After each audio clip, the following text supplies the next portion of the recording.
नमस्कार, बहुत बहुत स्वागत है आप सभी का स्टडी IQ IAS हिंदी के आज के इस कार्यक्रम में, जिसका नाम है हिंदू हिंदी में। मेरा नाम है अतुल जैन और आप सभी जानते हैं कि इस कार्यक्रम में हम क्या करते हैं।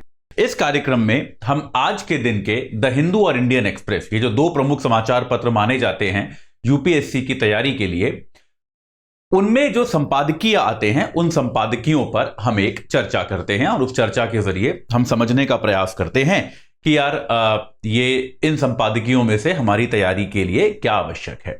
आज 26 जून है। जून के आखिरी सप्ताह में हम लोग अब प्रवेश कर चुके हैं और जून थोड़ा मतलब साल का आधा एकदम छठा महीना होता है, तो 6 महीने आखिरकार इस साल के समाप्त हो जाएंगे। तो आप में से जो लोग 2024 की तैयारी कर रहे हैं, अगर आप अभी तक सचेत नहीं हुए हैं तो अच्छा मौका है आपके पास, अभी सचेत हो जाइए।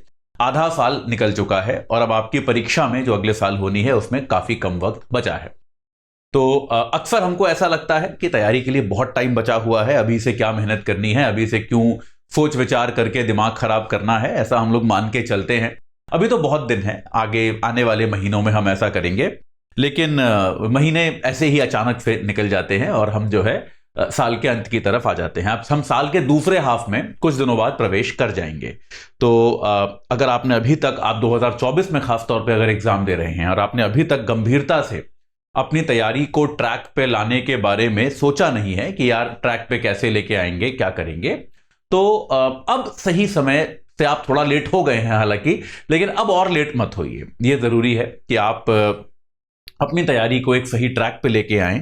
तैयारी में कई सारे डिसीजंस आपको लेने पड़ते हैं, जैसे एक ऑप्शनल का डिसीजन होता है, कोई संस्थान ज्वाइन करना है या नहीं करना उसका डिसीजन होता है, अपने सोर्स फाइनलाइज करने पड़ते हैं कि यार मैं कहां कहां से पढ़ने वाला हूं। अगर आप खुद से भी पढ़ रहे हैं तो कौन सी 10 किताबें हैं जिनको मैं फॉलो करूंगा, बाकी नहीं देखूंगा। तो ये डिसीजंस भी आपने अगर अब तक नहीं लिए हैं तो फिर आप बहुत ज्यादा देरी कर रहे हैं। वो देरी अब मत कीजिए। अब समय आ चुका है कि आप एकदम सही एक साफ दिमाग के साथ अब अपने दिमाग में से कंफ्यूजन हटा दीजिए कि अब कोई कंफ्यूजन नहीं होना चाहिए। कंफ्यूजन फ्री होकर अब आप जो है किसी भी प्रकार के जो सोच विचार में अब ना रहें और तैयारी शुरू करें, बहुत जरूरी है। चलिए, 26 जून है आज, 145वां एपिसोड है। आगे बढ़ते हैं। तो यार आप सबको पता ही है, स्टडी IQ IAS अपना P2I बैच जो है वो हिंदी भाषा में पहली बार लेके आया है। एक तरह का अपनी तरह का पहला कोर्स है जो हिंदी भाषा में आया है, प्रीलिम्स टू इंटरव्यू। इसके पहले अंग्रेजी में, या फिर अंग्रेजी में नहीं, बाइलिंगुअल ये कोर्स पहले भी चल चुका है स्टडी IQ का, बहुत सफलतापूर्वक चल चुका है। हिंदी में पहली बार आया है, यानी कि यहां पर आपको प्रारंभिक परीक्षा से लेके इंटरव्यू तक की तैयारी पूरी की पूरी इस पैकेज में कराई जाएगी। ठीक है, इस बात को समझे। तो कल मैंने एक वीडियो बनाया था रविवार के दिन, जिसको आप में से कई लोगों ने शायद देखा होगा, जिसमें मैं बजट की बात कर रहा हूं कि भाई तैयारी पर कितना खर्चा होता है करीब। तो अक्सर हमको ऐसा लगता है कि यार दिल्ली जाना बहुत महंगा है, बात सही है, कहीं जाके ऑफलाइन तैयारी करना बहुत महंगा है, और कई बार हमको यह लगता है कि सेल्फ स्टडी सबसे सस्ता तरीका है। तो उस वीडियो में मैंने एविडेंस के साथ यह सिद्ध किया है कि यह कोर्स जो है P2I कोर्स, यह आपकी सेल्फ स्टडी से भी आधे कीमत पे आपको मिल रहा है। आपकी सेल्फ स्टडी में आपका इतना खर्चा होने ही वाला है, क्योंकि आप अलग अलग चीजें खरीदोगे। आप आज नहीं खरीद रहे हो, लेकिन आप आने वाले समय में खरीदोगे, अगर आपकी तैयारी गंभीरता से चल रही है तो। अगर आपको सीरियसली तैयारी नहीं करनी फिर अलग बात है, फिर तो आप कुछ भी नहीं लोगे, आप टाइम पास करोगे केवल। लेकिन अगर आपको गंभीरता से तैयारी करनी है तो निश्चित तौर पर आप आने वाले समय में अलग अलग तरह के कोर्स हैं, टेस्ट सीरीज है, राइटिंग प्रोग्राम है, ये सारी चीजें, किताबें आप खरीदोगे, नोट्स आप खरीदोगे, बहुत तरह की चीजें आप खरीदोगे, और उनमें कुल मिला के आपका कहीं ज्यादा खर्चा होगा। और साथ के साथ वो जो कंफ्यूजन होता है वो बना रहेगा कि यार ये वाली लूं या फिर वो वाला लूं, इसके नोट से पढ़ूं कि उसके नोट से पढ़ूं। तो अगर आप तैयारी को लेकर गंभीर हैं तो मैं आग्रह ये करूंगा, 30 तारीख लास्ट डेट है, 30 जून शाम को 6 बजे क्लासेस होती हैं। AJ लाइव कोड लगा के आपको मात्र 29,999 यानी कि 30,000 रुपए में यह कोर्स मिल रहा है। ठीक है, हिंदी भाषा में भी है, अंग्रेजी में भी है और बाइलिंगुअल भी है, तीनों में है। तीनों का बैच शुरू हो चुका है। 30 तारीख लास्ट डेट है एडमिशन की, और शाम 6 बजे ही तीनों का बैच है। आप जिससे चाहे जुड़ सकते हैं AJ लाइव कोड लगा के। इसमें आपको और कुछ भी नहीं करना पड़ेगा, एक ऑप्शनल के अलावा। एक ऑप्शनल आपको खुद से फिगर आउट करना पड़ेगा। उसके अलावा आपकी जो बाकी की तैयारी है, प्रीलिम्स की, GS की, वो सारी की सारी तैयारी आपको यहां पर कराई जाएगी। Test series, notes, answer writing practice, MCQ practice, interview preparation, mock test, आपका जो डीएएफ होता है जो इंटरव्यू के लिए आधार बनता है उसका एनालिसिस, आपका सब कुछ इसमें सम्मिलित होगा। आपको और कुछ भी करने की आवश्यकता नहीं पड़ेगी। तो इस कार्यक्रम के साथ आप जुड़ सकते हैं। 30 तारीख लास्ट डेट है, 26 आज है, देर मत कीजिए, क्लासेस चल रही हैं तो आपकी क्लासेस जो है वो छूट जाएंगी। तो आप जल्दी से जल्दी इससे जुड़िए। साथ के साथ अगर आप P2I प्रोग्राम से नहीं जुड़ना चाहते हैं तो आप हमारा सामान्य जो फाउंडेशन कोर्स है वो भी चल रहा है, बैच 6, आप वो भी ले सकते हैं। एजे लाइव कोड लगा के आपको 17,499 में वो भी प्राप्त हो जाएगा। ठीक है, हमारे जो वैकल्पिक विषय हैं वो भी आप एजे लाइव कोड लगा के, या 8 वैकल्पिक विषय हम लोग ऑफर करते हैं, ऑप्शनल सब्जेक्ट्स। इन सब में पढ़ाई हिंदी में होती है, हिंदी साहित्य में नोट्स भी हिंदी में है, बाकी सब में नोट्स अंग्रेजी में है लेकिन पढ़ाई हिंदी में है, तो बाइलिंगुअल है। यह आप एक बार विचार कर लीजिए, बाइलिंगुअल ऑप्शनल अगर आपको सही से समझ में आता है, क्योंकि बहुत सारे जो शुद्ध हिंदी भाषी कोर्सेज के बारे में बात भी करते हैं वो भी अपने नोट्स अंग्रेजी में देते हैं, क्योंकि अक्सर ऑप्शनल्स में हिंदी में कायदे के नोट्स मिल पाना मुश्किल होता है, तो वो थोड़ा परिश्रम आपको अतिरिक्त उसमें करना पड़ता है, वो आपको यहां भी करना पड़ेगा, उसमें संस्थान आपकी मदद करेगा। लेकिन तब भी आपको, अगर आप इनसे जुड़ना चाहते हैं तो एजे लाइव कोड लगा के आप मात्र 14,000 रुपए में 13,999 में आप इनमें से कोई सा भी ऑप्शनल जो आप लेना चाहते हैं वो ले लीजिए। एक वीडियो मुझे उस पर भी करना है, मुझे कई बच्चे पूछते हैं कि सर ऑप्शनल कैसे चुने।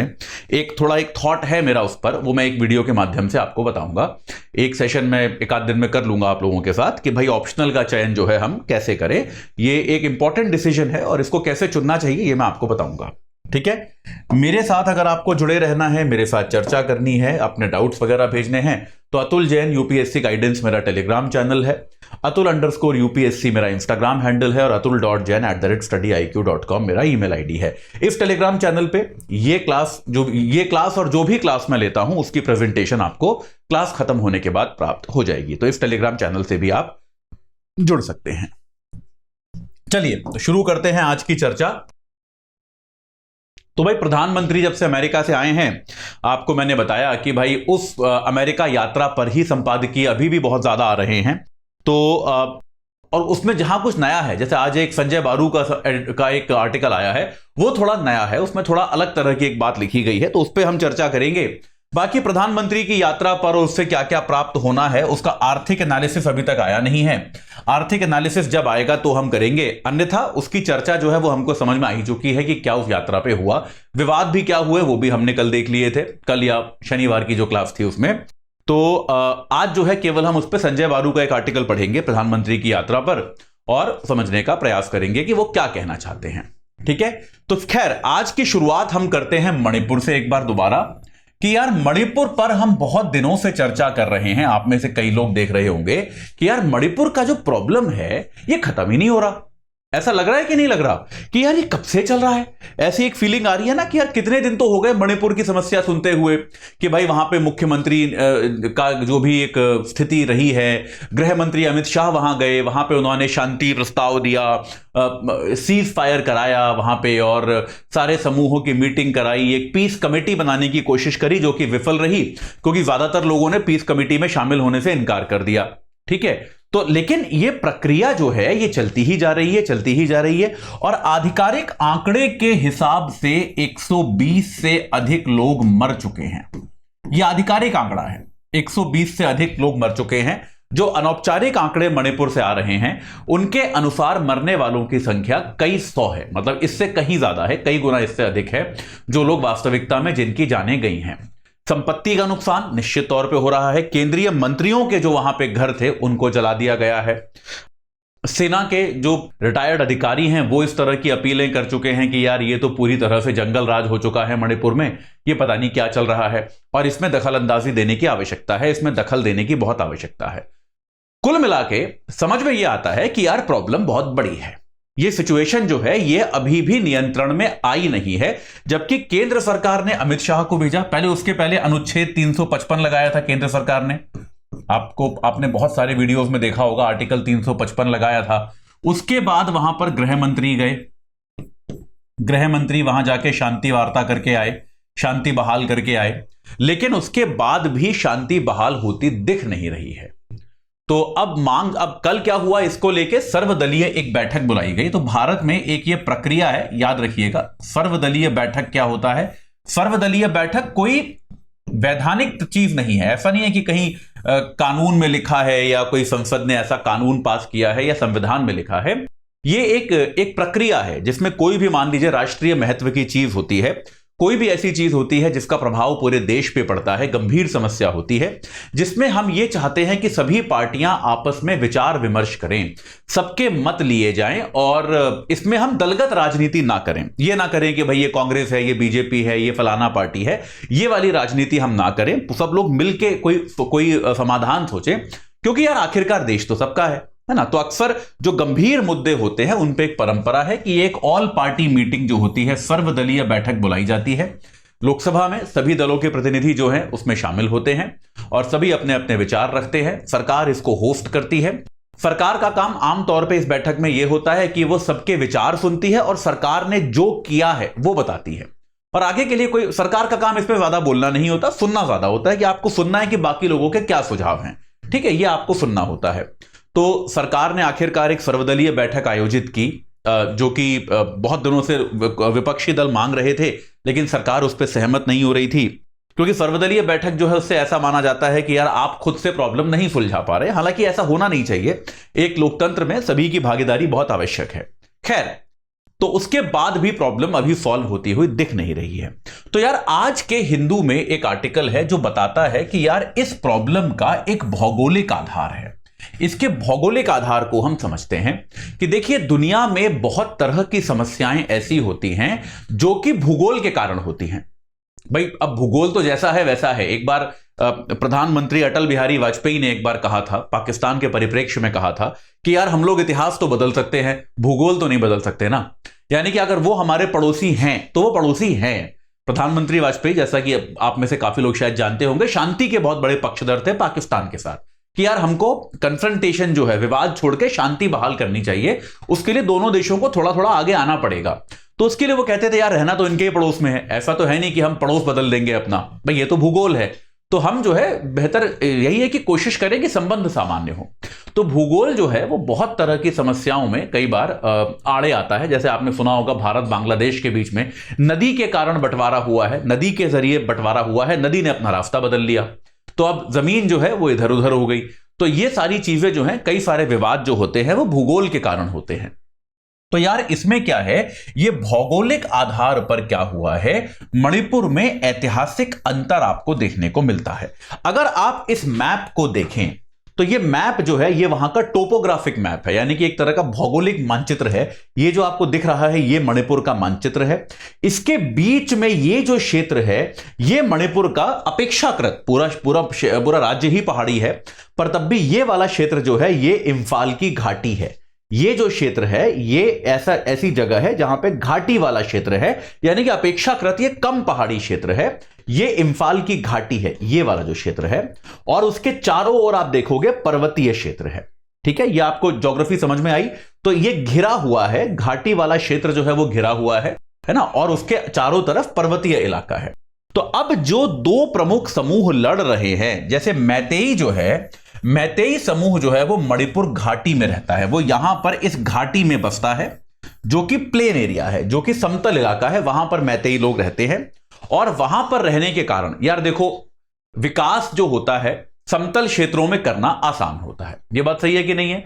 यातायात के संसाधन हो गए, टेक्नोलॉजी हो गई, औद्योगिकीकरण हो गया, ये सारी चीजें आप देखोगे समतल क्षेत्रों में करना अपेक्षाकृत सरल होता है, पर्वतीय क्षेत्रों में विकास करना अपेक्षाकृत थोड़ा सा कठिन होता है। ये बात सही है, हम देखते हैं अक्सर, इसलिए पर्वतीय क्षेत्र जो होते हैं वहां पे विकास की समस्या आती है। वो चीज यहां पर भी हुई। तो भाई मैतेई जो है वो लोग मणिपुर की घाटी में रहते हैं, इसी जहां पे बेहतर संसाधन है। तो आप देखोगे कि मणिपुर में आमतौर पर जो धनाढ्य वर्ग है, जिन लोगों का विकास हुआ है, जिन लोगों को संसाधन मिले हैं, वो लोग मैतेई हैं। वो आप देखेंगे मुख्यमंत्री भी मैतेई हैं। राज्य में जो एक तरह से हम कह सकते हैं जिन लोगों का राजनीतिक तौर पे भी जिनकी बात ज्यादा मानी जाती है, जिनका ज्यादा दबदबा है, वो मैतेई लोग हैं। ठीक है, कुकी जो जनजाति है वो कहां पाई जाती है? वो पर्वतीय क्षेत्रों की जनजाति है। ठीक है, कुकी एक पर्वतीय क्षेत्रों की जनजाति है, और पर्वतीय होने के कारण उसके पास आधुनिक आर्थिक संसाधन तो कम है। ये बात सही है कि भाई आर्थिक विकास कहां होगा? मैदानी क्षेत्रों में होगा। तो आधुनिक आर्थिक संसाधन कुकी के पास कम है, लेकिन पहाड़ों में अपने खुद के संसाधन होते हैं। ठीक है, तो ये जो प्राकृतिक संसाधन है, प्राकृतिक स्रोत हैं, इन पर कुकी का अधिकार है। कुकी लोग जो है वो इन पर कब्जा रखते हैं, और कुकी प्रजाति है, इनको शेड्यूल ट्राइब का, अनुसूचित जनजाति का भी आधार है का भी अधिकार है, यानी कि इस क्षेत्र में आप दूसरी प्रजाति के लोगों को आसानी से बसने का भी अधिकार नहीं है। ठीक है, तो यार अब इसमें क्या है, दोनों को एक दूसरे से शिकायतें हैं।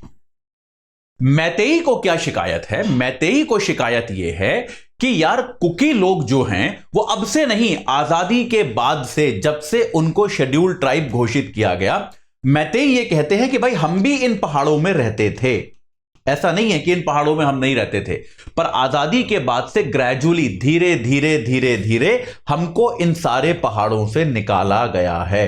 हमको इन पहाड़ों से वैली की तरफ, घाटी की तरफ धकेल दिया गया, और अब कुछ आपने ऐसा कर दिया है कि सारे मैतेई लोग जो हैं वो बस इस घाटी में ही मिलते हैं। पहाड़ जो हैं उन पर पूरी तरह से बाकी जनजातियों ने कब्जा कर लिया है।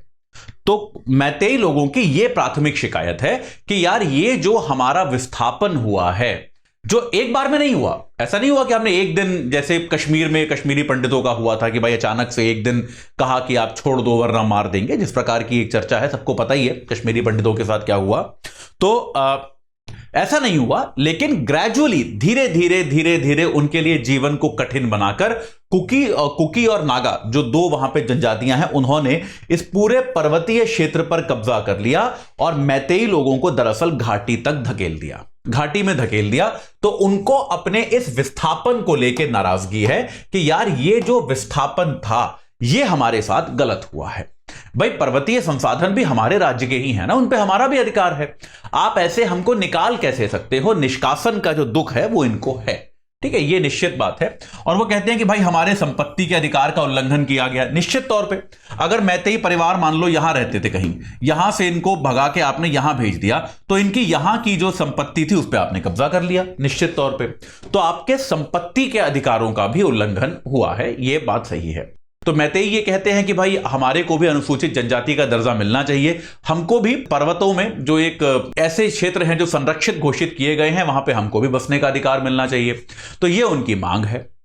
कुकी लोग क्या कहते हैं? कुकी लोग ये कहते हैं कि यार सारे रिसोर्सेज, सारे संसाधन, सारा विकास कहां होता है? सारा विकास मैदानों में होता है, और मैदान में कौन रहता है? मैतेई। तो हमारे तक तो कुछ पहुंचता ही नहीं। कुकी लोगों की शिकायत यह है कि यार जो भी विकास के अवसर आते हैं सारे के सारे मैतेई लोग उन पे कब्जा कर लेते हैं, सारा विकास मैतेई लोगों का हो जाता है, हमारे को तो कुछ नहीं मिलता। हम जो है, हमको हमेशा खराब डील मिली है, हमको हमेशा खराब ट्रीटमेंट मिला है। ये कुकी लोगों की नाराजगी है, उनका झगड़ा है। तो अगर आप एक बार के लिए जो मानव की जो आपस में एक परंपरा है कि भाई हम एक दूसरे से के चीजों पर अधिकार करना चाहते हैं, उसको आप भूल भी जाएं, तो आपको इस झगड़े का एक भौगोलिक पक्ष दिख रहा है कि नहीं दिख रहा? यह झगड़ा क्या है? बेसिकली पर्वत बनाम घाटी का झगड़ा है। यह पर्वत बनाम घाटी का झगड़ा है कि नहीं है? क्या यह झगड़ा हमने पहली बार सुना है? आप ये बताइए, क्या ये झगड़ा हमने पहली बार सुना है? बिल्कुल पहली बार नहीं सुना। जब उत्तराखंड राज्य बन रहा था उस समय मुझे याद है, मैं स्कूल में था, और अभी भी वहां पे चलता है, आप में से कई लोग होंगे उत्तराखंड के। तो जब उत्तराखंड की राजधानी देहरादून को बनाना घोषित किया गया तब बड़ा विवाद हुआ था, क्योंकि यार उत्तराखंड राज्य जो है वो पर्वतीय राज्य है ना। देहरादून जो है वो घाटी है, देहरादून मैदानी है। देहरादून ऐसी जगह है जहां पे मैदान समाप्त होते हैं, उसके बाद पहाड़ शुरू होता है। पर देहरादून जो है वहां पे पहुंचना आसान था, रहना आसान था, चीजें बनाना आसान था, वहां पे संसाधन देना आसान था। तो और निश्चित तौर पर उत्तराखंड का सबसे बड़ा शहर भी था देहरादून। तो देहरादून को राजधानी बनाया गया, जबकि उत्तराखंड के जो निवासी थे वो चाहते थे गैरसैंण वहां की राजधानी बने। गैरसैंण नाम का एक शहर है जो कि पहाड़ी शहर है। तो ये पहाड़ बना, अभी भी आप उत्तराखंड में अगर जाएंगे तो जो उत्तराखंड के निवासी हैं जो वहां पे कई पीढ़ियों से रह रहे हैं, आपको ये वाला एक तलखी, ये वाली एक नाराजगी दिखेगी उनमें। आप उनसे बात कीजिए तो आपको ये नाराजगी अब भी दिखेगी, अरे सब तो ये मैदान वाले ले जाते हैं। वो बहुत कॉमन चीज है। आप अगर आप जाएंगे पहाड़ी इलाके में, आप वहां पे बात करके देखिए, बोलेंगे अरे ये सारा पैसा तो देहरादून खा जाता है, सारा पैसा जो है वो देहरादून में लग जाता है, हमारे तक तो पहुंचता ही नहीं है। तो ये जो है, ये पर्वतीय बनाम घाटी का जो बेटा विवाद है, ये कोई नया विवाद नहीं है। यह विवाद तो हमेशा से रहा है और हर जगह रहा है। आप कहीं भी किसी भी पर्वतीय प्रांत में जाइए, आपको यह विवाद देखने को मिलेगा। आप में से कई लोग उत्तराखंड के होंगे, शायद हिमाचल के भी हों, तो आपने भी देखा होगा इस तरह का विवाद होता हुआ। तो अब क्या है कि यार इसमें जो है इस तरह के विवाद होते हैं, पर इस तरह के विवादों को हिंसात्मक होने से रोकने की जरूरत है। यह विवाद आप समाप्त नहीं कर सकते। देखो बहुत सीधी बात है, यह झगड़ा रहेगा, यह झगड़ा रहा है रहेगा, इसको आप समाप्त नहीं कर सकते। इस प्रकार की नाराजगी भी रहेगी, यह भी बात सही है। आपका नेतृत्व के तौर पे काम क्या है कि आप अगर यह हिंसा शुरू भी हुई तो आप उसे सही नीति और नेतृत्व देकर रोक सकते हो। आप उनकी, जैसे मैंने आपको पहले भी कई बार बताया है, आप बातचीत कराइए, मीडिएशन कीजिए, उन दोनों में सुलह संधि कराइए। आप किसी एक पक्ष को आतंकवादी मत कहिए उसको। तो इस प्रकार की चीजें जो है ये आपको करने की आवश्यकता है। तो यार देखो, इस बात को समझो कि प्रकृति जो होती है, प्रकृति हमेशा न्यायपूर्ण नहीं है यार। ये बात तो सही है ना यार। प्रकृति सबके साथ एक जैसा न्याय नहीं करती, ये मानना पड़ेगा कि नहीं, कि यार कुछ लोगों को बहुत अच्छी जीवन की दशाएं देती है, कुछ लोगों को नहीं देती। कुछ लोग ऐसे हैं जिनके यहां भाई पूरे साल बर्फ रहती है, पूरे साल बेहद ठंड रहती है, बेहद गर्मी रहती है ना, इस प्रकार का मौसम होता है। तो प्रकृति जो है वो मानव के लिए तो बनी नहीं है। इसका एक कारण यह भी है कि यार प्रकृति जो है वो तो सबके लिए है। प्रकृति को यार हर जीव जंतु, हर संसाधन का ध्यान रखना है। प्रकृति केवल मानव के लिए तो बनी नहीं है। तो प्रकृति मानवों के साथ न्याय करेगी, यह अपेक्षा तो बेकार की बात है कि यार अब घाटी वालों को क्या मिलता है, हमें क्या मिलता है, पहाड़ वालों को क्या मिलता है, यह सब बेकार की चीज है। जरूरी यह है कि नेतृत्व क्या करे, इसको हम सभी को समावेशी बनाने का काम करें कि यार ठीक है, कोई व्यक्ति उधर रहता है, उसके पास ये लाभ है, आप इधर रहते हो, आपके पास ये लाभ है, हम सब अलग अलग शांति से रह सकते हैं, कोई दिक्कत नहीं है। एक दूसरे को इन चीजों के लिए मरने मारने की आवश्यकता नहीं है। नेतृत्व का काम यह है। तो वास्तविकता में यह आर्टिकल डिस्क्राइब करता है कि किस तरह से यह एक भौगोलिक विवाद है जिसने जनजातीय स्वरूप ले लिया है, जिसने राजनीतिक स्वरूप ले लिया है। तो उस पर हमें राजनीतिक नेतृत्व के जरिए इसको रोकने की आवश्यकता है। ठीक है, यह जरूरी है, क्योंकि भौगोलिक विवाद तो है यार। अब वो वही वाली बात है ना, अटल बिहारी वाजपेयी वाली। ऐसा थोड़ा ना है कि आप पहाड़ हटा दोगे या घाटी हटा दोगे, वो तो रहेगा ना, वो ऐसे ही रहेगा, उसका आप कुछ नहीं कर सकते। आपको करना यह है वहां पर रहने वाले लोगों को थोड़ा और समावेशी बनाने की आवश्यकता है। ठीक है, चलिए आगे बढ़ते हैं। दूसरा आर्टिकल जो आया है यार, वो ये बात करता है कि देशों की विदेश नीति जो है उसमें कई बार नागरिक जो हैं उनका किस प्रकार से प्रयोग किया जाता है या फिर नागरिकों का कितना दखल होता है। तो ये खास तौर पे बात करते हैं तमिलों की और श्रीलंका की। तो यार किसी भी देश की विदेश नीति जो होती है वो आमतौर पे केंद्र सरकार तय करती है। भारत में आपको पता ही है, विदेशों के साथ संबंध जो है पूरी तरह से केंद्र सरकार का प्रेरोगेटिव है। यह पूरी तरह से केंद्र सरकार के अधीन आता है। यानी कि भारत की विदेश नीति उत्तर प्रदेश सरकार या तमिलनाडु सरकार या पंजाब सरकार या गुजरात सरकार तय नहीं करती है।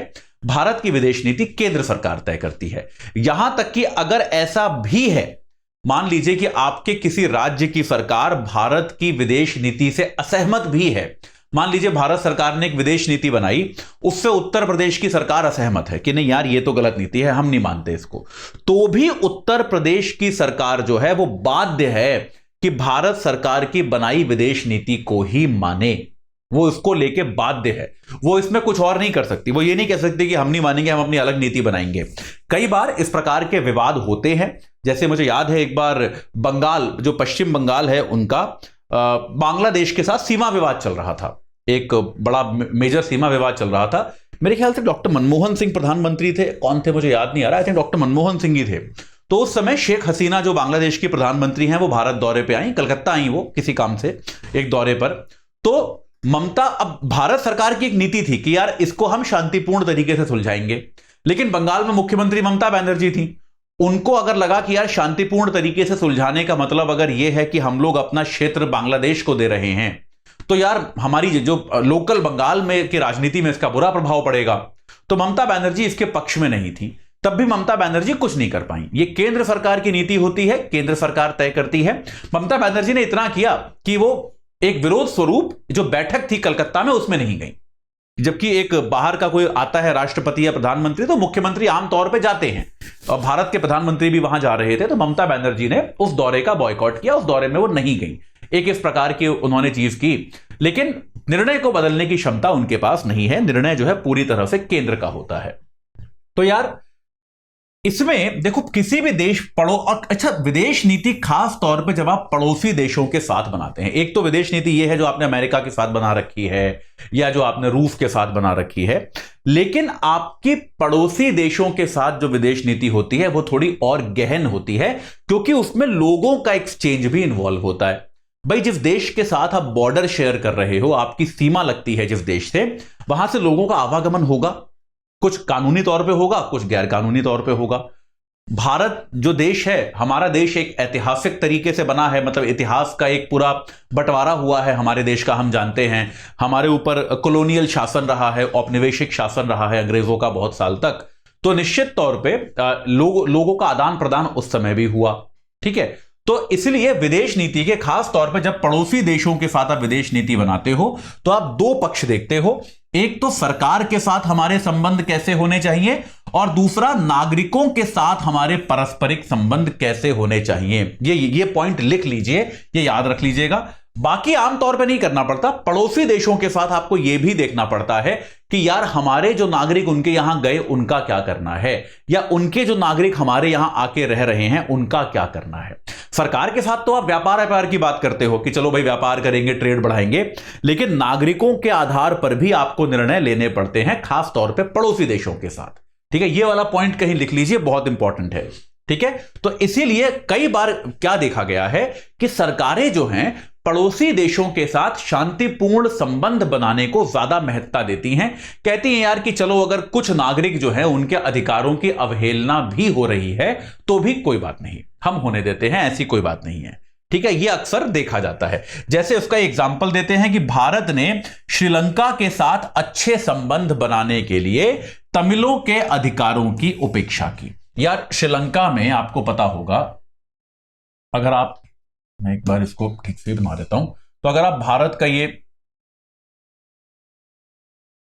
तटवर्ती क्षेत्र देखेंगे तो आप पाएंगे कि यहां पर श्रीलंका आता है, ठीक है ना, ये श्रीलंका है, और ये हमारे यहां पर तमिलनाडु है, ठीक है ना। तो तमिलनाडु जो है, यहां पर तमिल रहते हैं। श्रीलंका का जो उत्तरी भाग है यहां पर भी तमिल आबादी रहती है, काफी तमिल यहां पर आपको मिलेंगे। और इन तमिलों का ही एक मांग थी कि हमारा एक अलग देश बनाया जाए जिसको ईलम नाम दिया जाए, जिसके लिए एक LTTE नाम का संगठन बना जो कि आतंकवादी संगठन था, जिसके प्रमुख को मारा गया, वेणुपिल्लई प्रभाकरन को आखिरकार मारा गया। श्रीलंका ने बहुत बड़ा एक युद्ध लड़ा आपस में देश के अंदर ही और उस युद्ध को जीता, ठीक है। तो ये तमिल जो हैं, ये वास्तविकता, अब तमिलनाडु में भी तमिल रहते हैं और ये श्रीलंका के उत्तरी भाग में भी तमिल रहते हैं, तो इनके बीच में एक प्रकार का पारस्परिक संबंध है। और हमेशा ऐसा देखा गया है कि भारत का तमिलनाडु प्रांत जो है वो श्रीलंका के तमिलों की तरफ बहुत सहानुभूति रखता है। ये एक फैक्ट है, ये बात सही है। मतलब ये मैंने खुद अपनी आंखों से देखा है, मैं आपको सत्य बता रहा हूं कि मैं एक बार पौंडीचेरी गया था। पौंडीचेरी इधर ही चेन्नई के पास है, चेन्नई से 2 घंटे दूर है। मैं पौंडीचेरी गया था, तो आप पौंडीचेरी के बाजारों में आप अगर निकलेंगे तो आपको वहां पे वेणुपिल्लई प्रभाकरन के पोस्टर्स लगे हुए मिलेंगे। यानी कि प्रभाकरन, जिसको श्रीलंका ने एक आतंकवादी बता के मारा क्योंकि वो तमिल लोगों का हीरो था, तमिल लोगों के लिए लड़ता था, तो मुझे एक्चुअली पौंडीचेरी में प्रभाकरन के पोस्टर्स दीवारों पर लगे हुए मिले और यह स्पष्ट था कि वहां के लोग प्रभाकरन का सम्मान करते हैं, प्रभाकरन की इज्जत करते हैं, क्योंकि वो तमिलों के अधिकार के लिए लड़ा। जबकि मैं भारत के तमिलनाडु के आसपास था, मैं श्रीलंका तो कभी गया ही नहीं। तो निश्चित तौर पर यह एक आपको फर्क देखने को मिलता है। तो भारत की जो तमिल नीति होती है उसमें अक्सर तमिलनाडु जो है वो एक रोल अदा करने की कोशिश करता है। तमिलनाडु जो है वो निश्चित तौर पे तमिल लोगों के पक्ष में रहता है हमेशा, लेकिन भारत सरकार ने बार बार, ये आर्टिकल ये कहता है कि भारत सरकार ने बार बार ऐतिहासिक तौर पे श्रीलंका के साथ संबंध अच्छे रखने के लिए तमिल नागरिकों की हमेशा उपेक्षा की है। तमिल नागरिकों को भारत सरकार ने हमेशा इग्नोर किया है। उसके लिए एक एग्जाम्पल देता है कि भाई जैसे जो तमिल भारत से गए थे श्रीलंका, उनको अपने यहां की नागरिकता नहीं देना चाहता था। बेसिक सी बात वही है हमेशा कि यार जो श्रीलंका में सिंगलीज जो लोग रहते हैं, सिंघली जो रहते हैं, उनको लगता था कि यार तमिल बहुत ज्यादा बढ़ गए हैं, ये भारत से आ गए थे माइग्रेट होके, या तो ये वापस चले जाएं।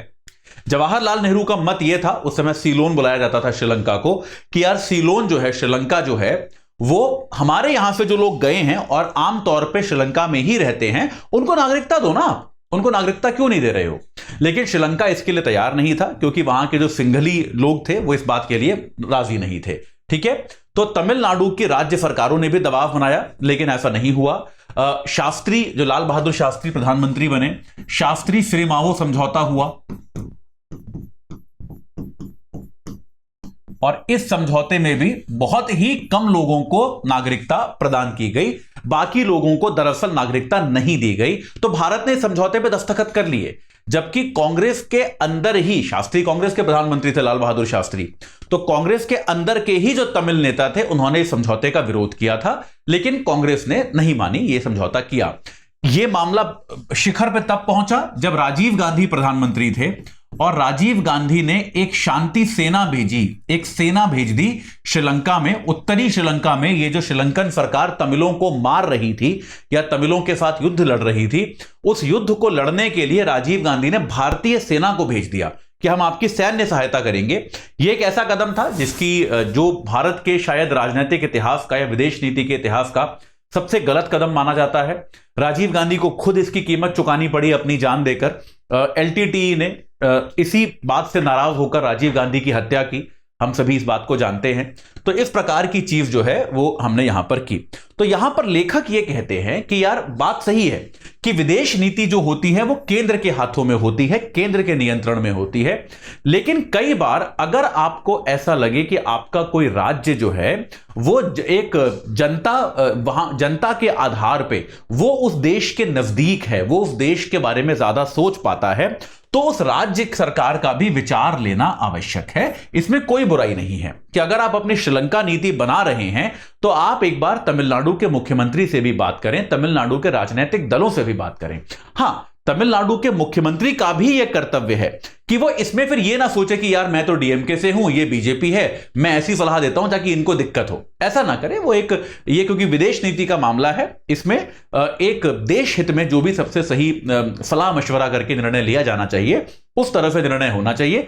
राज्यों को पूरी तरह से इग्नोर करना, उनको छोड़ देना सही नहीं है। ये इतनी सी बात ये आर्टिकल यहां पर कहता है।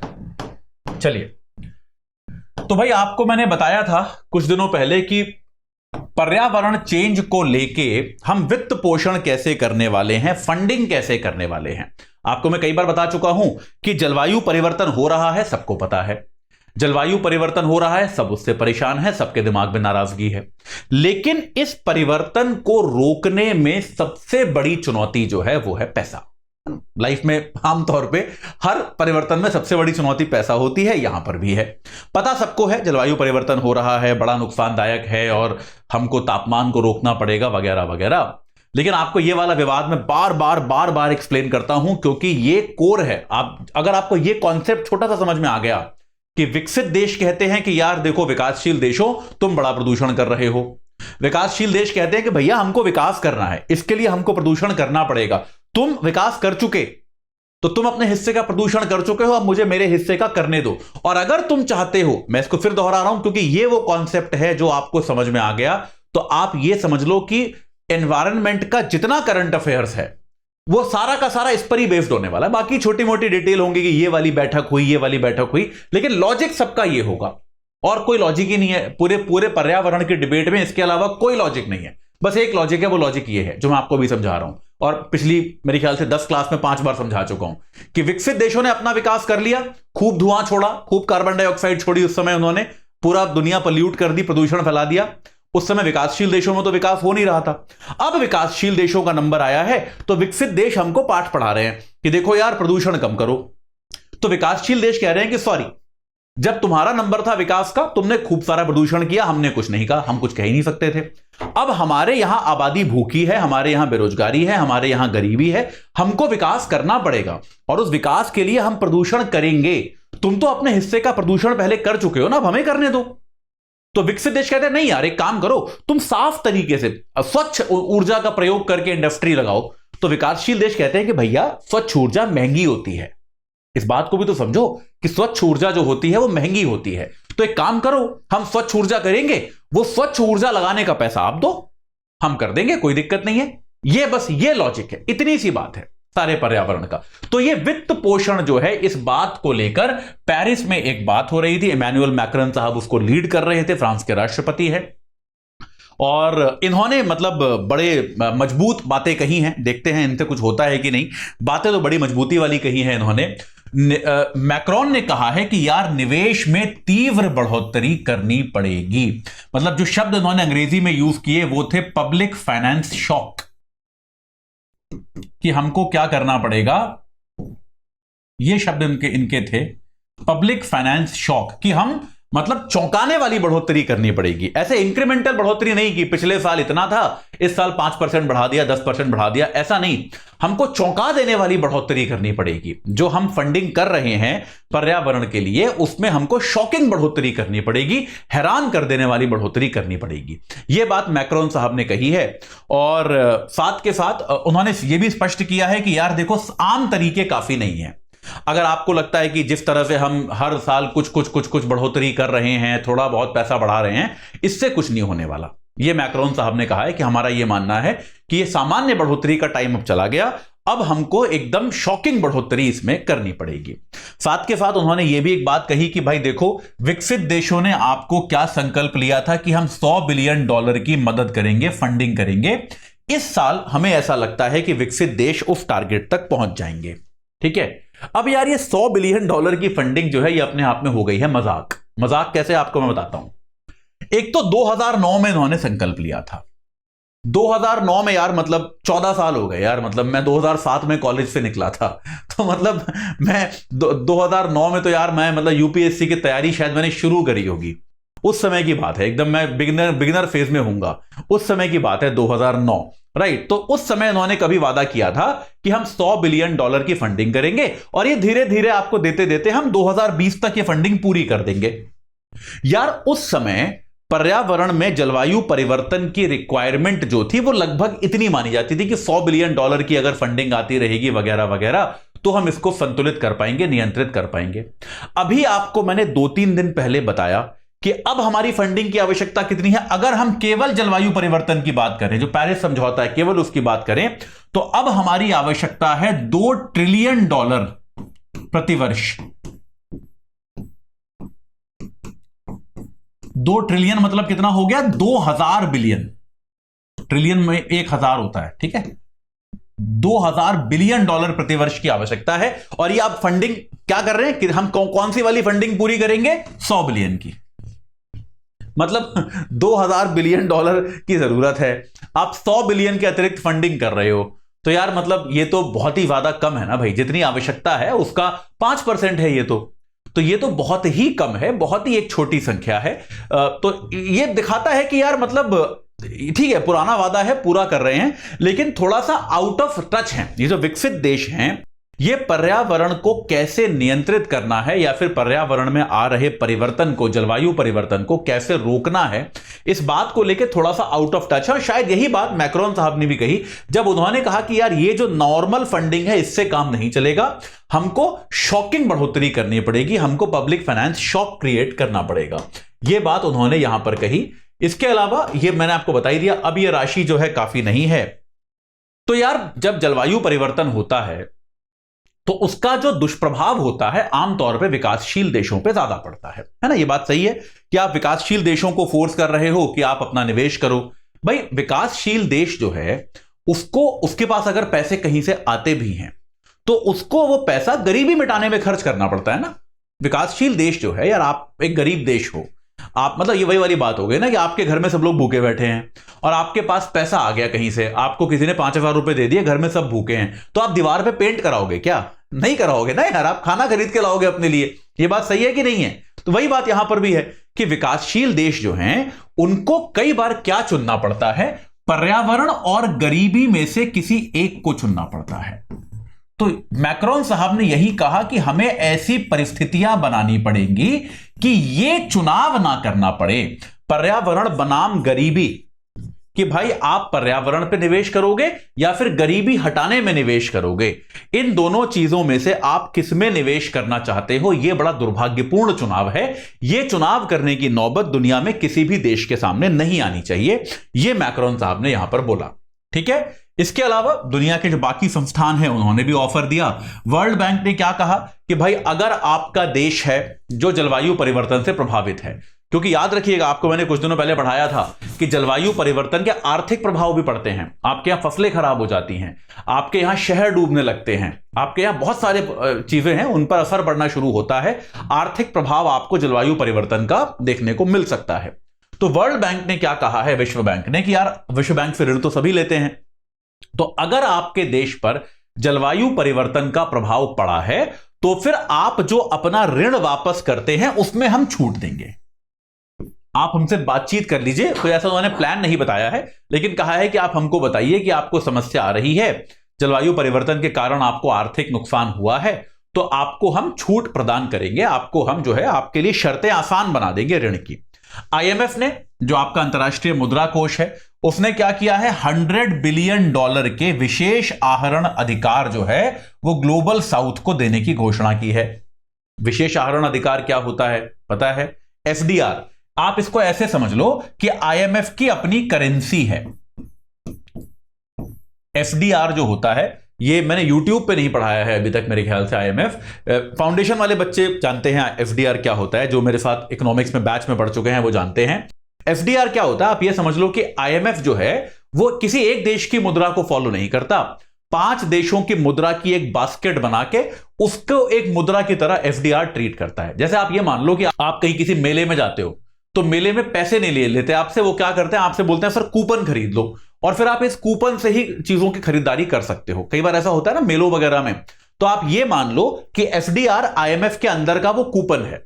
ये समझ में आया कि नहीं? आप कहीं पर गए और वहां पर बोला कि सर आपको ना टोकन खरीदने पड़ेंगे। ऐसा होता है कि दुकानों में, अक्सर चाट की दुकानों पे होता है, वो क्या बोलता है, आप चाट बोलते हो, बोलता है सर टोकन ले आओ जाके काउंटर से। वो जो आदमी आपको चाट दे रहा है वो आपसे पैसे नहीं लेगा, वो कहता है कि सर आप टोकन ले आओ। तो आप अंदर किसी काउंटर पे पेमेंट करके टोकन लाते हो, फिर आप उसको टोकन देते हो, फिर वो आपको चार्ट देता है। तो ये वो टोकन है कि ये आदमी, आईएमएफ किसी देश की मुद्रा के साथ डील नहीं करता, वो एफडीआर नाम की उसकी अपनी एक अलग मुद्रा है जो कि अनेक देशों की मुद्राओं के मिलावट से बनी है, उसको वो एफडीआर कहता है। ठीक है, तो आईएमएफ ने क्या कहा है कि जो ग्लोबल साउथ के देश हैं, यानी कि जो विकासशील देश हैं, उनको हम एक प्रकार की मदद करेंगे, उनको हम जो है एक प्रकार की सहायता प्रदान करने के तौर पे $100 बिलियन के हम अतिरिक्त जो है विशेष आहरण अधिकार यानी कि एफडीआर हम ग्लोबल साउथ को दे रहे हैं।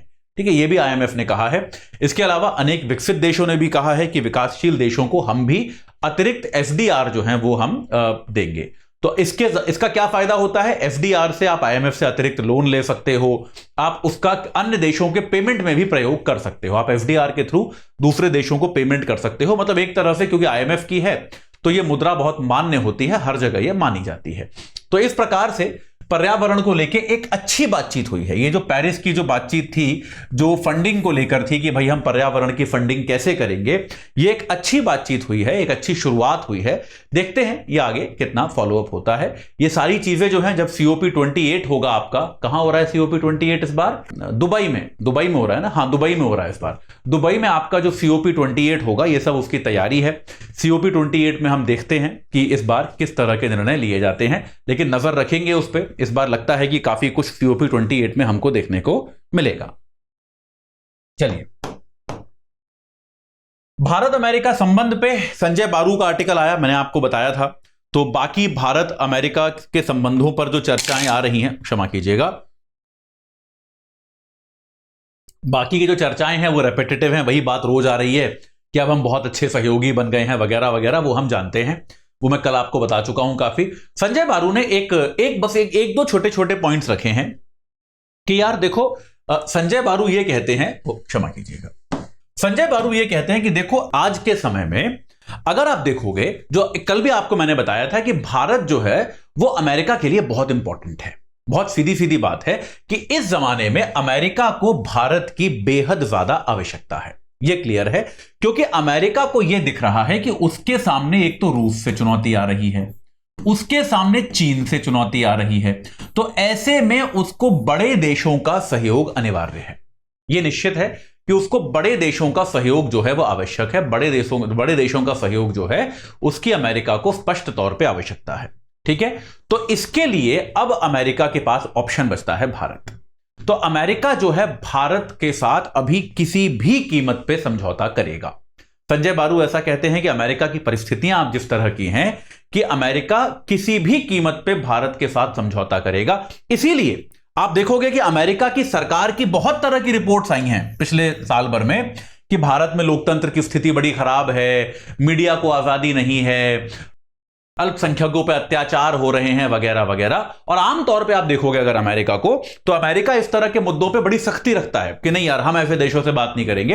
एक सऊदी अरब अपवाद है इसका, उसके अलावा अमेरिका इन चीजों पे बड़ी सख्ती रखता है। लेकिन भारत के मामले में अमेरिका ने इन सबको इग्नोर कर दिया। जो एक थोड़ी सी चेतावनी भारत को देने की भी कोशिश करी गई वो बराक ओबामा ने दी। इस बात को समझिए, ओबामा ने भी कोई ऐसे, मतलब इस बात को भी समझिए कि ओबामा ने, हालांकि वो भूतपूर्व राष्ट्रपति हैं, लेकिन तब भी उन्होंने कोई ऐसे अपनी इच्छा से नहीं बोल दिया कि अरे भारत में देखिए अल्पसंख्यकों की सुरक्षा आवश्यक है। ओबामा जो बाइडेन के बॉस रह चुके हैं, है ना। जब जो बाइडेन उपराष्ट्रपति थे तो ओबामा राष्ट्रपति थे, तो इनके बॉस रह चुके हैं। तो बाइडेन चाहते थे कि यह बात भी वो भारत से किसी तरह से कहें, तो उन्होंने वो ओबामा के थ्रू कहलवाई। ठीक है, ओबामा अब एक स्वतंत्र नागरिक हैं, तो उन पर ऐसा कुछ सरकार को उनकी बात का समर्थन या विरोध करने की आवश्यकता कुछ है नहीं। तो निश्चित बात यह है कि बाइडेन खुद से सीधे सीधे ये बातचीत भारत से नहीं करना चाहते थे, क्योंकि इस समय भारत जो है अमेरिका के लिए बहुत ज्यादा महत्वपूर्ण है। इस इंपॉर्टेंस के बहुत सारे पक्ष हैं। इस इंपॉर्टेंस का एक तो सामरिक पक्ष है जो आपको मैंने बताया, दूसरा इस इंपॉर्टेंस का आर्थिक पक्ष है कि यार अमेरिका को भी एक तो भारत से व्यापार चाहिए, भारत को रक्षा उपकरण बेचने हैं, और दूसरा यार अगर आप देखो तो ये यूक्रेन का युद्ध जो चल रहा है यार, इसमें कोई भी युद्ध सस्ता तो होता नहीं है ना। कोई भी युद्ध जो होता है वो सस्ता तो पड़ता नहीं है। तो अगर यूक्रेन को पूरी फंडिंग और सहायता अमेरिका दे रहा है तो वो ये चाहता है कि भाई कहीं ना कहीं से उसको अतिरिक्त धन की प्राप्ति होती रहे, ताकि इस युद्ध की फंडिंग होती रहे। तो अमेरिका बहुत ज्यादा इस बात को लेकर सचेत है कि इस समय अपने रक्षा उपकरण हमें भारत को बेचने। आप देखेंगे इस समय अमेरिका बिच बिच के अपने रक्षा उपकरण भारत को बेचेगा कि ले लो भाई, प्लीज हमसे ले लो, आप कैसे भी हमसे ले लो। यहां पे संजय बारू ये कहते हैं कि यार देखो भारत को, अच्छी बात है, इस मौके का फायदा उठाना चाहिए। ये कूटनीति है, इसमें कुछ खराब नहीं है कि अभी अगर अमेरिका को जरूरत है तो आप उससे ज्यादा फेवर ले लो, कोई दिक्कत नहीं है, बहुत अच्छी बात है, सही बात है। लेकिन भारत को एक लॉन्ग टर्म सोच भी रखनी चाहिए। लॉन्ग टर्म सोच क्या है कि यार हमें अमेरिका का प्रयोग, क्योंकि अभी हमें अमेरिका सस्ते में भी दे सकता है, अभी हमको अमेरिका जो हम मांगेंगे वो दे देगा, लेकिन हमें उसका मतलब यह नहीं समझना चाहिए कि अब हम अपने आत्मनिर्भरता को छोड़ दें कि अब तक हम रूस से हथियार आयात करते थे, अब हम अमेरिका से करने लगे। मे बी अमेरिका के हथियार थोड़े बेहतर हैं रूस से, निश्चित तौर पे बेहतर हैं, लेकिन इसका मतलब यह नहीं है कि हमारी नजर हमारे लक्ष्य से हट जाए कि हमको हथियारों के मामले में तो आत्मनिर्भर होना पड़ेगा। तो यह एक चेतावनी संजय बारू देते हैं कि इसका हमें ध्यान रखना चाहिए कि हमको आत्मनिर्भरता के गोल से नहीं हटना चाहिए अगर हमको एक बड़ी शक्ति बनना है, एक विस्तृत पावर अगर हमको बनना है, तो इसका हमें ध्यान रखना चाहिए। ठीक है, तो ये आपको पता ही है। तो ये मैं आपको बता ही चुका कि यार ये सारी चुनौतियां अमेरिका के सामने आ रही हैं, जिनके कारण अमेरिका के लिए भारत इस समय बहुत महत्वपूर्ण है। और देखिए वो संजय बारू आखिर में ये भी कहते हैं, देखिए इस तरह के पॉइंटर्स आप में से कई लोग मुझे लिखते हैं कि सर उत्तर की शुरुआत कैसे करूं, तो ये देखिए ये सारे पॉइंट्स जो आते हैं अखबारों में, ये आपके उत्तर का बिगिनिंग या कंक्लूजन के लिए बहुत इंपॉर्टेंट हो सकते हैं कि अमेरिका भारत संबंध के 3 प्रमुख आधार हैं। पहला है दोनों सरकारें, दोनों लोकतंत्र हैं भाई, बड़े लोकतंत्र हैं, पुराने लोकतंत्र हैं, तो दोनों में एक ये बहुत बड़ा आधार हो गया। लोग, अमेरिका और भारत का पीपल एक्सचेंज कितना ज्यादा है, कितनी बड़ी संख्या में भारतीय अमेरिका में रहते हैं, उद्योगपति, नौकरी पेशा लोग, छात्र कितनी बड़ी संख्या में रहते हैं हम सभी जानते हैं। हमारे प्रधानमंत्री वहां जाते हैं तो स्टेडियम भर के लोग देखने आते हैं, यह भी क्लियर है, यानी कि इतने लोग रहते हैं ना तभी तो आते हैं। तो निश्चित तौर पे बहुत बड़ा डायस्पोरा है, बहुत बड़ी संख्या में भारतीय लोग वहां रहते हैं। और तीसरा है उद्योग, कि अमेरिका और भारत का एक जो औद्योगिक सहयोग है वो भी अपने आप में बहुत ज्यादा जरूरी है। और ये सारी की सारी चीजें जो हैं ये बहुत ज्यादा आर्थिक हैं, सबकी एक आर्थिक कीमत है कि यार सरकारों के सहयोग में भी सरकारें ये चाहती हैं कि भाई आप इस प्रकार की नीतियां बनाएं जिनसे व्यापार आसान हो, ट्रेड आसान हो। लोगों के लिए भी आप चाहते हो वीजा आसान हो, लोगों के लिए भी आप चाहते हो लोग जाएंगे तो निश्चित तौर पे पैसा खर्च करेंगे, लोग जाएंगे तो अर्थव्यवस्था बेहतर होगी। और तीसरा, उद्योग जगत तो है ही कि आप चाहते हो कि अमेरिकी उद्योग भारत में आए, भारतीय उद्योग अमेरिका में जाए। तो यह बहुत एक इंपॉर्टेंट साझेदारी है, इसको हमें आगे बढ़ाना चाहिए। इस मौके का हमको फायदा उठाना चाहिए जो कि भारत कर रहा है, बहुत अच्छी बात है। बस संजय बारू की एक छोटी सी चेतावनी यह है कि अपना जो अल्टीमेट एम है उससे हमको नजर नहीं हटानी चाहिए, क्योंकि इस समय अमेरिका हमारे साथ बहुत अच्छे से पेश आ रहा है, अमेरिका हमारे पे बड़ा मेहरबान है इस समय। उस कारण से हमको जो हमारे वास्तविक जो हमारा गोल है उसको भूलना नहीं चाहिए, उस पर नजर अपनी बनाकर रखनी पड़ेगी, यह संजय बारू हमसे कहते हैं। चलिए आते हैं आज के आखिरी आर्टिकल पे। तो भाई क्या हुआ है, ये एक जेनोवा नाम की एक कंपनी है, फार्मास्यूटिकल कंपनी है, पुणे में है, पुणे में एक जेनोवा नाम की फार्मास्यूटिकल कंपनी है। उसने क्या किया है, कोविड की एक नई वैक्सीन बनाई है, जेमकोवैक ओएम। ये है, आपको यहां पे उसका फोटो मैंने दिखाया है। जेमकोवैक ओएम नाम की एक वैक्सीन इन्होंने बनाई है। ये भारत की पहली नीडल फ्री वैक्सीन है, मतलब इसमें आपको सुई नहीं लगेगी, बिना इंजेक्शन के आप इसको ले सकते हैं। तो भाई ये नीडल फ्री वैक्सीन है और इसको भारत का जो औषधि महानियंत्रक है, जो भारत का ड्रग कंट्रोलर जनरल है, उसने कोविड की नई वैक्सीन के तहत इसको स्वीकृति दे दी है। ठीक है, ये एमआरएनए टेक्निक पे आधारित है। साइंस एंड टेक में आपको पढ़ाया जाएगा एमआरएनए क्या होता है। तो यार एमआरएनए टेक्निक क्या होती है, आमतौर पे जो वैक्सीन बनती हैं वो क्या होता है, जिस वायरस की वैक्सीन होती है उसी वायरस का एक हल्का सा डोज आपको देती है ना। ये होता है, ये आपको पता होगा कि आपको वैक्सीन कैसे काम करती है, कि जो बीमारी आपके शरीर में, भाई कोई वायरस आपको कैसे अफेक्ट करता है कि आपके शरीर में वो वायरस जाता है, आपकी बॉडी को उससे लड़ना नहीं आता, आपके शरीर को नहीं पता कि उससे कैसे निपटा जाए। तो आपकी बॉडी उससे लड़ने के लिए सही प्रकार के प्रोटीन, सही प्रकार के एंटीबॉडी नहीं बना पाती। ठीक है, तो इसीलिए क्या होता है, आपको वैक्सीन के तहत एक हल्का सा डोज जो है उस वायरस का दे दिया जाता है। तो आपकी बॉडी जो है उसको समझ के उसको उससे लड़ने के लिए जो भी एंटीबॉडी चाहिए होते हैं उनको बनाना, या फिर जो भी चीज बनती होगी बॉडी में उनको बनाना प्रारंभ कर देती है। इसलिए आपने देखा होगा जब आप वैक्सीन लगवाते हो तो उसके बाद आप थोड़ा सा बीमार पड़ते हो अक्सर, है ना। जब कोविड की भी वैक्सीन लगी होगी तो मुझे याद है, मैंने जब लगवाई थी, मुझे उस दिन छुट्टी लेनी पड़ी थी क्योंकि मेरे को बड़ा शरीर में दर्द और सर दुखना ये सब चालू हो गया था। और मेरे को जब कोविड हुआ था तब भी मेरे बिल्कुल यही लक्षण थे। तो मतलब एक हल्का सा कोविड मेरे को दोबारा से दिया उस वैक्सीन के जरिए। एमआरएनए वैक्सीन में क्या होता है, ये सब नहीं होता। एमआरएनए वैक्सीन में क्या होता है कि वायरस के ऊपर जो प्रोटीन होता है वो प्रोटीन इसमें डाला जाता है, तो आपकी बॉडी जो है उसी से संदेश ग्रहण कर लेती है और आपको पूरा वायरस देने की आवश्यकता नहीं होती। ये एक एमआरएनए टेक्निक है। ठीक है, मैसेंजर आरएनए होता है, इसके द्वारा प्रोटीन उत्पादन शुरू कर दिया जाता है। आपको पूरा वायरस जो है इस वाली वैक्सीन में नहीं दिया जाता। खैर, इस आर्टिकल का पर्पस एमआरएनए पढ़ाना नहीं था। तो यार इसका पर्पस यह था कि यार देखो, इसका जो अप्रूवल दिया है एक आपातकालीन स्थिति के तहत दिया गया है, इमरजेंसी यूजेज वाले प्रावधान के तहत इसका अप्रूवल दिया गया है। यानी कि इसका भी जो परीक्षण है वो अभी पूरी तरह से नहीं हुआ है, इसका परीक्षण अभी भी इनकम्प्लीट है। ठीक है, तो यार कोविड के समय हमको यह समझ में आता है कि यह परीक्षण जो है वो इनकम्प्लीट, आप जब थे तब आपने वैक्सीन लॉन्च करी, सही बात है। कुछ कुछ परीक्षण की जो एक रिगरस साइकिल होती है कि भाई आप जो है दुनिया भर में आप पहले एक टेस्ट ट्यूब में आप परीक्षण करेंगे, फिर आप पशुओं पे करेंगे, फिर आप कुछ लोगों पे करेंगे, फिर आप कुछ अलग लोगों पे करेंगे। इस तरह से जो परीक्षण की प्रक्रिया होती है उससे ये उतने गंभीर तौर पे नहीं गुजरी है। तो यार यहां पर आर्टिकल ये कहता है कि यार, ये हिंदू का आर्टिकल है, ये कहता है कि यार कि महामारी अब एक तरह से समाप्त हो चुकी है। WHO ने भी कह दिया है कि यार कोविड-19 महामारी अब समाप्त हो गई है। पर यह याद रखिएगा, कोविड अभी समाप्त नहीं हुआ है, कोविड लोगों को अभी भी हो रहा है, अभी भी रोजाना दुनिया भर में कोविड से लोग मर रहे हैं, यह याद रखिएगा। पर क्या होता है कि ऐसे तो दुनिया भर में लोग मलेरिया से भी मर रहे हैं, बुखार से भी मर रहे हैं। तो वही वाली बात है कि यार महामारी का स्तर अब खत्म हो गया है, लेकिन बीमारी अब भी है, तो इसका वैक्सीन हमें अब भी चाहिए, ये याद रखिएगा। ऐसा नहीं कह रहे, आप में से कई लोगों को लगा होगा कोविड अब क्यों बना रहे हैं कोविड की वैक्सीन। अरे भाई, जब मतलब महामारी खत्म हो जाती है तब भी उसका इलाज तो करना पड़ता है ना। बीमारी तब भी है, बीमारी अब भी है, हमेशा रहेगी।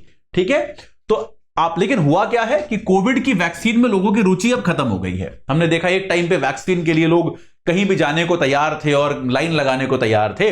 अब बूस्टर वैक्सीन जो है ये उस टाइम तो शायद लगवा ली होगी पिछले साल, लेकिन ये कहते हैं ना कि बूस्टर वैक्सीन भी हर 6-8 महीने साल भर में लगवानी पड़ेगी। उसके बाद किसने लगवाई? किसी ने भी नहीं लगवाई। जो लोग देख रहे हो किसी ने नहीं लगवाई होगी, मैंने भी नहीं लगवाई। मैंने भी एक बूस्टर लगवाई थी पिछले साल, उसके अलावा मैंने भी अब कोई बूस्टर नहीं लगवाई। खत्म हो गया आपका एक कोविड, हम ये मान के चल रहे हैं। तो यार कोविड अभी समाप्त नहीं हुआ है, बात सही है। इसकी वैक्सीन की हमको जरूरत है, ये बात भी सही है, लेकिन इसकी आवश्यकता जो है वो अब बहुत तात्कालिक नहीं रह गई। ऐसा नहीं है कि हमको बहुत इमरजेंसी में अब इस वैक्सीन की आवश्यकता है, ऐसी कोई बात नहीं है। तो यह जरूरी है कि अब हम जो भी वैक्सीन बनाएं उसको हम पूरी तरह से ट्रायल के साथ ही लेकर आएं, क्योंकि यार अब जो है उतनी तात्कालिक आवश्यकता नहीं रह गई है। इतनी सी बात यहां पर द हिंदू करता है। ठीक है, मैं एक बार फिर से बता दूं, इस वैक्सीन की गुणवत्ता इत्यादि पर मैं किसी प्रकार का कोई शको शुबा शंका नहीं कर रहा हूं।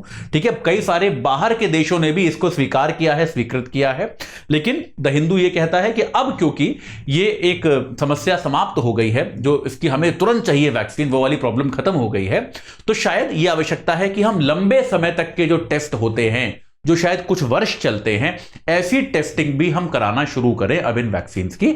ये उसके लिए सही समय है। ये बात द हिंदू यहां पर कहता है। चलिए आज के क्वेश्चंस देखते हैं जल्दी से। सत्य कथन पहचानिए भाई इनमें से।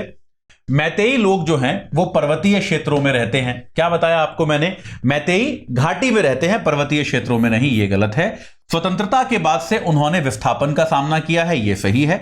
उनका यह कहना है कि भाई मणिपुर में जहां पर ये जो पर्वतीय क्षेत्र था, बीच में घाटी है, इधर इधर पर्वतीय क्षेत्र है, पर्वतीय क्षेत्रों से उनको घाटी की तरफ धकेला गया है, ऐसा उनका कहना है, ऐसा उनका एक आरोप है, ऐसा उनका एक ग्रज है, आरोप भी नहीं कहना चाहिए, ऐसा उनको एक दुख है इस बात का। ठीक है, तो आपका दूसरा कथन सत्य है, पहला कथन आपका गलत हो गया। आगे चलते हैं। विकसित देशों ने पर्यावरण के लिए 2009 में $100 बिलियन की फंडिंग का वादा किया था। सही बात है, बताया आपको मैंने कि 100 बिलियन की फंडिंग देनी थी, उन्होंने 2009 में वादा किया था। यह राशि 2025 तक दी जानी थी, नहीं, यह राशि 2020 तक दी जानी थी। 2025 नहीं, 2020 आपका सही वर्ष है, इसमें 2020 तक दी जानी थी, अभी तक दी नहीं गई है, तो यह आपका गलत हो गया। तो आपका पहला कथन सही है, दूसरा कथन आपका यहां पर गलत हो गया।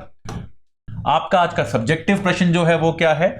अमेरिका के साथ रक्षा सहयोग आत्मनिर्भरता की कीमत पर नहीं होना चाहिए, चर्चा कीजिए। सीधा सीधा संजय बारू के आर्टिकल में आपको जो मैंने बताया वो आपको यहां पर लिखना है कि भाई अमेरिका के साथ रक्षा सहयोग बहुत अच्छी चीज है।